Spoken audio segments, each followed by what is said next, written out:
Chapter 13.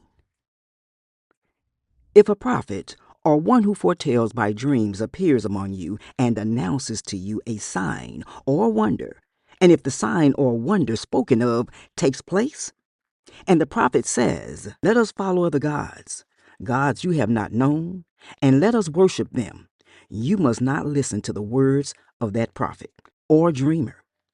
The Lord your God is testing you to find out whether you love him with all your heart and with all your soul. It is the Lord your God you must follow, and him you must revere. Keep his commands and obey him, serve him and hold fast to him. That prophet or dreamer must be put to death for inciting rebellion against the Lord your God, who brought you out of Egypt and redeemed you from the land of slavery. That prophet or dreamer tried to turn you from the way the Lord your God commanded you to follow. You must purge the evil from among you. If your very own brother, or your son or daughter, or the wife you love, or your closest friend secretly entices you, saying, "Let us go and worship other gods," gods that neither you nor your ancestors have known, gods of the peoples around you, whether near or far, from one end of the land to the other. Do not yield to them or listen to them. Show them no pity. Do not spare them or shield them. You must certainly put them to death. Your hand must be the first in putting them to death, and then the hands of all the people. Stone them to death because they tried to turn you away from the Lord your God, who brought you out of Egypt, out of the land of slavery. Then all Israel will hear and be afraid, and no one among you will do such an evil thing again.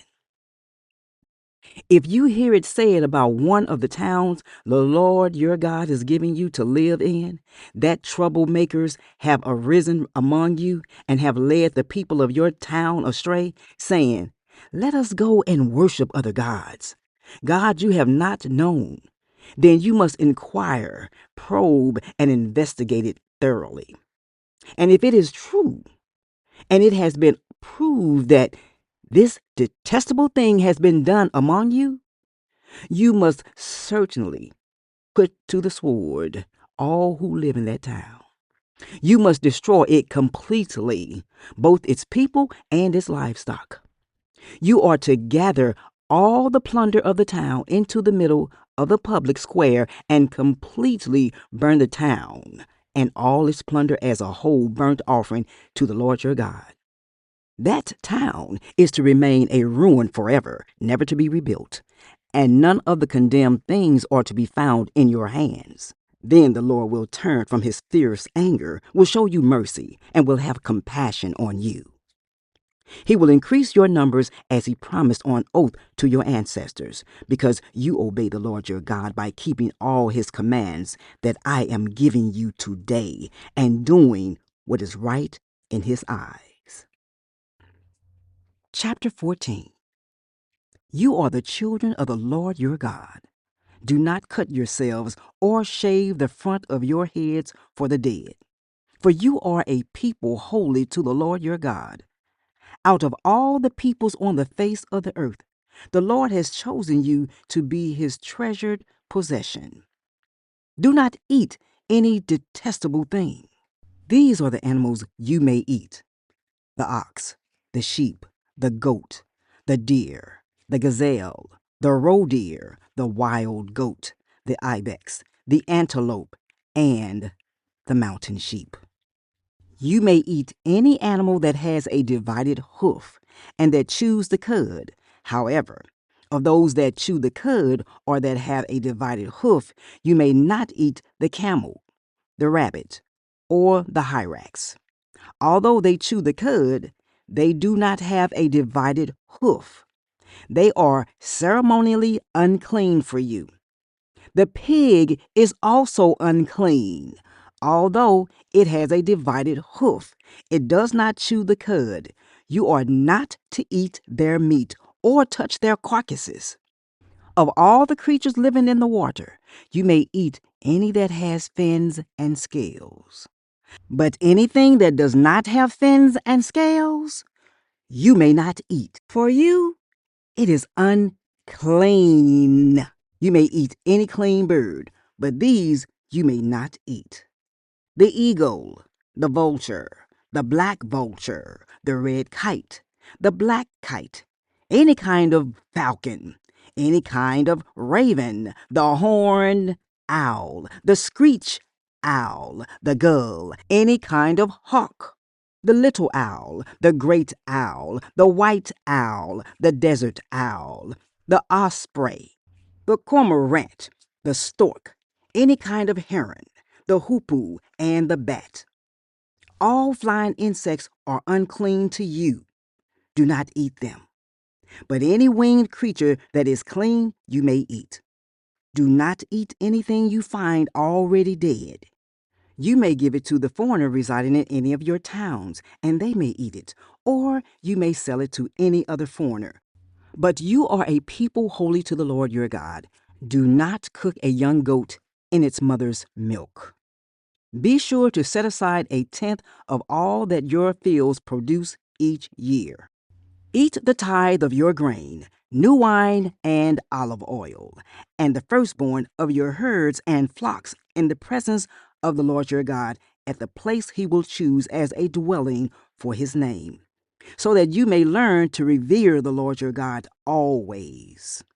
But if that place is too distant and you have been blessed by the Lord your God and cannot carry your tithe because the place where the Lord will choose to put his name is so far away, then exchange your tithe for silver and take the silver with you and go to the place the Lord your God will choose. Use the silver to buy whatever you like: cattle, sheep, wine, or other fermented drink, or anything you wish. Then you and your household shall eat there in the presence of the Lord your God and rejoice. And do not neglect the Levites living in your towns, for they have no allotment or inheritance of their own. At the end of every 3 years, bring all the tithes of that year's produce and store it in your towns, so that the Levites who have no allotment or inheritance of their own, and the foreigners, the fatherless, and the widows who live in your towns may come and eat and be satisfied, and so that the Lord your God may bless you in all the work of your hands. Chapter 15. At the end of every 7 years, you must cancel debts. This is how it is to be done. Every creditor shall cancel any loan they have made to a fellow Israelite. They shall not require payment from anyone among their own people, because the Lord's time for canceling debts has been proclaimed. You may require payment from a foreigner, but you must cancel any debt your fellow Israelite owes you.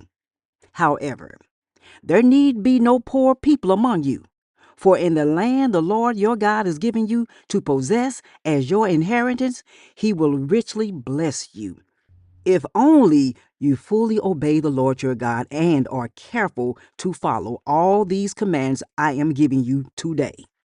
For the Lord your God will bless you as he has promised, and you will lend to many nations but will borrow from none. You will rule over many nations, but none will rule over you. If anyone is poor among your fellow Israelites in any of the towns of the land the Lord your God is giving you, do not be hard-hearted or tight-fisted toward them. Rather, be open-handed and freely lend them whatever they need. Be careful not to harbor this wicked thought. The 7th year, the year for canceling debts, is near, so that you do not show ill will toward the needy among your fellow Israelites and give them nothing. They may then appeal to the Lord against you, and you will be found guilty of sin. Give generously to them, and do so without a grudging heart. Then, because of this, the Lord your God will bless you in all your work and in everything you put your hand to. There will always be poor people in the land. Therefore, I command you to be open-handed toward your fellow Israelites who are poor and needy in your land. If any of your people, Hebrew men or women, sell themselves to you and serve you 6 years, in the seventh year, you must let them go free. And when you release them, do not send them away empty-handed. Supply them liberally from your flock, your threshing floor, and your winepress. Give to them as the Lord your God has blessed you. Remember that you were slaves in Egypt, and the Lord your God redeemed you. That is why I give you this command today. But if your servant says to you, I do not want to leave you because he loves you and your family and is well off with you, then take an awl and push it through his earlobe into the door, and he will become your servant for life. Do the same for your female servant. Do not consider it a hardship to set your servant free, because their service to you these 6 years has been worth twice as much as that of a hired hand. And the Lord your God will bless you in everything you do. Set apart for the Lord your God every firstborn male of your herds and flocks.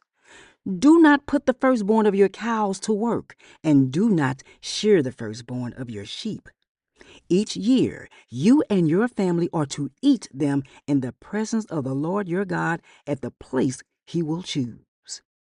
If an animal has a defect, is lame or blind, or has any serious flaw, you must not sacrifice it to the Lord your God. You are to eat it in your own towns. Both the ceremonially unclean and the clean may eat it, as if it were gazelle or deer. But you must not eat the blood. Pour it out on the ground like water.